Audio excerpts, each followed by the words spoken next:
Yay. There we go. It's working. Yay. Awesome. Oh. How's the day, Amy? Good to see you.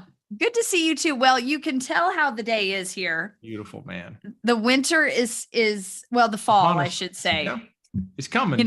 Winter's coming. Yeah. The winter is coming. Like Presley keeps asking me, when is the first day of winter? And I'm like, I don't think it's till like December. It's like January, December, right? Yeah, like we still got a ways to go. But in the Carolinas right now, it is, at least in the North Carolina. How is it in the South? It's beautiful. The leaves, I think, if I was a leaf person, which I'm not, but if I were, this would be like peak season. Like this would be the deal. This would be the day you want to go drive in the mountains just to see. My son was in the mountains yesterday, and he called me. He said, "Dad, I'm telling you, it's not like just a little bit of color. It's like full on color across the entire canopy. It's just beautiful." Wow. So, yeah. Wow. I love that. Yeah. Good times. I don't know that I've ever been a leaf person, but when I see them, I'm like, ooh. Oh, yeah, it's cool. Pretty. Yeah. Wow. But I'm things not we talk about. I know, but I'm not going to take an afternoon and go drive. See, yep. Other things to do. Yeah. Exactly. So I thought it would be fun to talk about how to ask questions of people that we are either seeking to hire or lead us when we are trying to determine if the advice that they are being hired to give us or are trying to give us fits our need. Mm-hmm. And one thing I am finding, Shane, is there is a superpower with people that have failed. They are able to tell you what not to do and give you the reasons why. Like measurably say, if you go this route, I'm going to tell you right now what's going to happen. Mm-hmm. Right. And if you go this route, I can tell you what's going to happen. Yeah. And then they're also more aware of their limitations. They're willing to say, that's outside of my data criteria, or it's outside of my experience, but I know somebody, we could collaborate on that. And I think that it is important for us to talk to the people that watch these broadcasts and say, it is okay for you to have some questions to also seek understanding, even if you are the one being interviewed. Mm-hmm. Because I know for me, I can really like someone that wants to hire me, and I can think I can really help them until I start asking some really intentional questions. And what I oftentimes learn more than not is that I really am not the person that can help them, but I know someone. Mm-hmm. And I think that has set me free to really be okay with saying, hey, I'm not for everyone and everyone is not for me. Yep. And that's okay. I'm not validated by the amount of people that hire me. I get great satisfaction by actually seeing results in the work that the people hire me to do. I mean, aren't you the same way? Yeah, for sure. I had a strategy session 2 weeks ago with a person who was wanting to know more about what it would look like for me to help them. Mm-hmm. And 3 questions in, I said, I'm not the best fit for you. Just based off of what we talked about in that short 15 minutes. I'm not the right person, but let me point you in a direction of someone else who would be better suited. Yeah. Yeah. I think, yeah. It takes confidence, to be able to ask good questions. And in that moment, I felt confident just based on the answers wasn't right. So we'll talk more about what it takes to be able to ask these questions as we keep unpacking this, I'm sure. Yeah. And that's one thing we want to do today is just give you some, like a toolbox of questions that you can use to determine the decision. And should I hire this person? Should I be hired by these people? Should I go with this leader's advice, or should I stay the course and wait for advice to come from elsewhere? Mm-hmm. So I know that you and I, Shane, man, have had so many experiences, lots of failure, a few wins along the way, lots of leaders that we have learned a lot of valuable lessons from. And I always like to hear stories from your background. So I know that you had a situation where you began to ask some questions to seek understanding of a leader. And I would love for you to share with us that experience. Yep. So this particular scenario involved some declining numbers. And there was discussion around making some pivots in an offer to be able to be attractive to more new customers, but also keep existing customers. So there's a lot of debate around whether or not we should take this initiative or not. Yeah.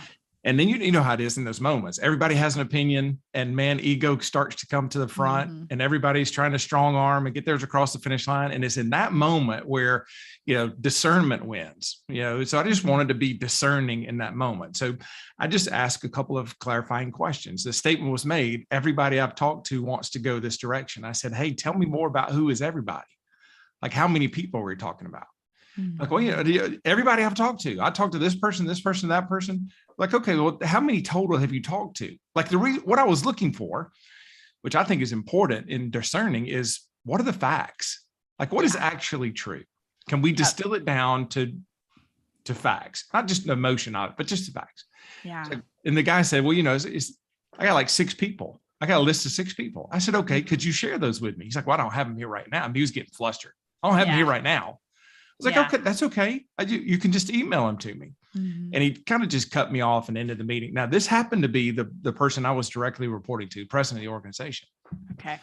And this is a meeting with 6 other people, including the 2 of us. You got 8 people at this executive level having this robust debate. And he and I are kind of at this standstill on how many people are there and actually getting the list, because I wanted to follow up.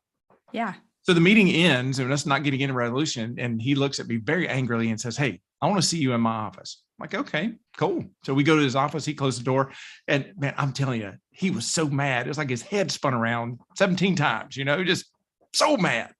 He's like, how dare you do that to me? I'm like, what are you talking about? He's like, you embarrassed me in front of that whole group. I said, what was it that I did that embarrassed you? He said, well, you pressing me on those numbers. I don't have 6 people. I don't have a list to give you. I just know I've talked to people. And I just followed it up with a question. Are you saying that you lied to me in that group? And man, he just said, don't ever do that again, and told me to go on. But it was amazing just how, in that moment, now think about it, when you're in a one down position relationally, whether you're a child to a parent. And when I say child, I'm talking under 18. I'm not talking about 48-year-old one, not that, you get me. But when you're in a one down relationship, employer to employee, you tend to want to step back from this conversation and take people at face value. Yeah. What would have happened if I had done that is we would have gone and spent thousands and thousands of dollars going in a direction that wasn't validated. It would not have produced fruit. That would have sent us right back to the drawing board, just less cash in our pocket. Yep. So to me, it was worth it, taking the sting of that conversation, absorbing that to be able to get to what was real so that we can make the best decision, And I think that first set of questions is very important. So I think that launching, just like you did in that boardroom, and saying, okay, let me get to the facts. Let me understand who is everybody, right? So when we are talking to people and they begin to say, everyone that I've worked with. Okay, well, can you tell me who have you worked with? Yes. Have you worked with, and I'm not a big fan of have you worked with our industry if your work is not niche specific, right?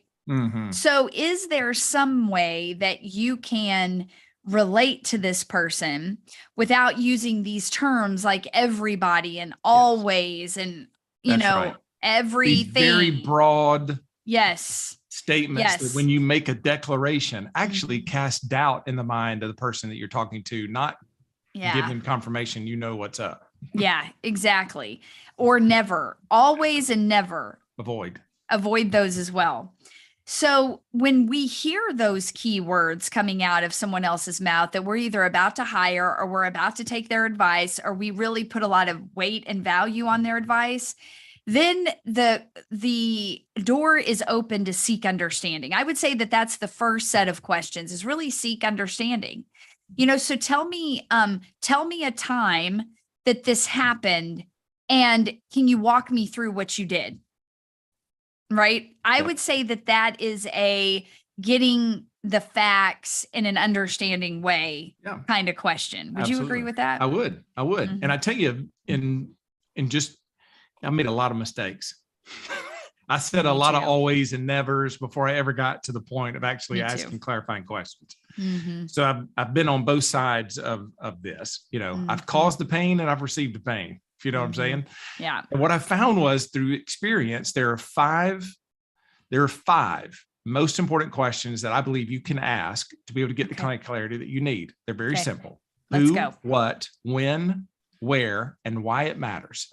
Who, Okay. what, when, where, why it matters.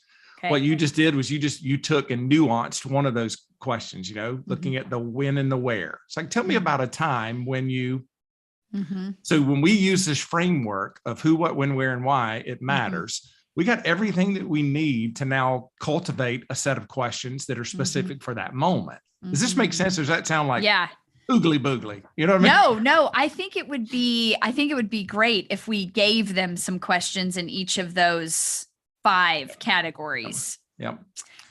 So if we look at the who, the first question that comes to my mind is, who told you that? Yes. Who did you learn that from? Who else was affected by that I might need to talk to learn more? Yeah, right. So looking at that who angle, those are a couple of ways I think. Yep. What about what? Yeah. What started all of this? Like, so that to me is a very clarifying question. What started all this? Because it causes people to get out of, you know, because sometimes when people are giving you advice or wisdom or, you know, wanting to convince you, you know, they kind of get all up in their emotion. It brings them back to reality where they slow down a little bit. Yeah. You know, and they kind of, you know, so what else contributed to this? What's the root problem you're trying to, you know, I think those are a couple. What about you? Can you think of any good what questions? Well, I'm currently thinking of, as I'm listening to you, I'm thinking of an example that I'll share at this what stage of, I was talking to a leader and he was telling me about a step in a process that he had implemented that had great, really like strong proof of concept. But suddenly the proof of concept is starting to atrophy. And so he believed that it was just, hey, just this is losing steam. Like people just don't like it anymore. So I said, well, what indicators tell you that the people don't want to do this anymore? And that question was very powerful because it stopped him in his tracks. And he goes, well, I don't have any indicators. I have a feeling. There you go. Yes. I said, okay, well, can I share with you what happened when I was in that step of the process just a week before you? You know, there was X amount of people that responded versus the 2 that responded to you. So then we were able to say, okay, what has happened since you have brought on this new generation of leader? Do they have the resource to duplicate what the previous generation was doing to get that same result? That's great. And he was like, I don't know that answer. And I said, okay, just by asking, so what indicators, what is giving you the information to get to this decision is very, very powerful. So like if I was talking to somebody that's going to give me advice, the question might look like this. So what indicators did you use to determine that these steps were the best steps? How do you know, Amy, that the 6 things that you have interconnected are actually going to get this 300 to 500% return on investment? What did you do, or what do you have that you can share with me that tells you this is the thing, this is the truth? And that makes, right. Yeah. It just makes me think, you know, you can just ask, you know, hey, when did you know this was working? Like if you're talking to a mentor and you're getting some direction, some guidance on how to walk through some next steps, it's like, hey, when did you know it was working? Oh, right? That's a good question, Shane. When did you know it was working? Right? Because there's always, you know, we always want to, you know, we want it to work tomorrow. Like, did that actually happen for this person? Was it an overnight success, or was there like a lot of water under? When did you know it was working? What was another way you could look at it on the when? Yeah, that's a great question. So we've addressed who, what, when. What about the how? Yeah, go ahead. Who, what, when, where, why it where. matters. Yeah. Let's Yep. talk about the where. So Let's the talk where, about the where. Yeah. So Mhm. one of the questions that I like to ask is where did you find the resources? Mm. Right. So it could, Mhm. resources could be time, could be people, could be money. Yeah. Where'd you find the resources? Yeah. I really Yeah. want to dive into that, Uh-huh. right? Because Mhm. we all know it takes new energy, time, money, people to be able to go in new directions. Where'd you find those resources? Mm-hmm. Yeah. The one question that pops into my head would be, where do you go when the outcome doesn't happen the way it's supposed to? Yeah. Where do you go you when going? it doesn't work? Yeah. Where do you go? I think that is a very powerful question, because that is a huge indicator. And here is what I would be looking for is someone that has proven that their advice is sound. The first thing they're going to do is I go all the way back to the proof of the past. Okay, when this broke down at this point, I go back to where it broke down before, and I figure out, I look at what I did then, and I duplicate that. I duplicate that solution over here. Yep. But someone that has not walked through the fire of failure, because that's really where expertise is. That's right. Is framed, man. I mean, you cannot have expertise and not fail. So, failure is a key requirement for someone to be competent enough to give you advice. If they have not failed, they are not yet competent to be advising you on the thing. That's and right. They need to be willing to talk about that failure. That's where I think that why it matters question or set of questions can come in to help. Because if you ask someone who's failed before, why is this step so important? Oh, they're going to tell you. And you'll know quickly, is this just head knowledge or have they actually experienced this? Yeah. Because if they don't talk about failure, they're just coming off of book knowledge. Yeah. Somebody told them, and so they're repeating it, or they read it somewhere and they think that's the right thing that you want to hear. But someone who's failed before is going to say, I'll tell you why it's important. Because if not, here's what happens. Yeah. Yeah. And that is so powerful. So the last question is who, what, where, when, and why does it matter? Why does it matters? Yep. And you can reframe it a little bit. Why is this step so important? Why does doing this in the way that you've said to do it, why does that matter so much? Just getting people to help reveal a little bit more of how all of their advice is interconnected. Because if it is not, if it's siloed, to me, it's worth questioning. And not being a jerk, but just continuing to drill down to find more accurate assumptions, information that you can draw your assumptions off of or conclusions off of to be able to move forward or not. Yeah. And I want to end this here with another example. This is why you're the coach. You have great questions and I just have great examples. Teamwork makes the dream work. That's right. So yesterday I was actually talking to a prospective client, but there was 6 people on this call. And one of the guys said, okay, so what I hear you saying is you do this and this and this and this and this. And he clarified very well points 2 through 6 of my work. I said, yes, you are exactly right. That is phases 2 through 6, but there is a crucial phase that without this work, this research and development phase, that everything you just said will not work. It will not convert. It will not return on its investment. And so I walked him through what that was. And I said, was that helpful? He goes, very helpful. Awesome. But I knew, even though he was so intelligent, was not speaking my language, I understood how he was hearing what I was saying. And I knew that what he was saying was, yes, he just summed up all of my work minus the most crucial step. Right. Minus the thing that it all rides on.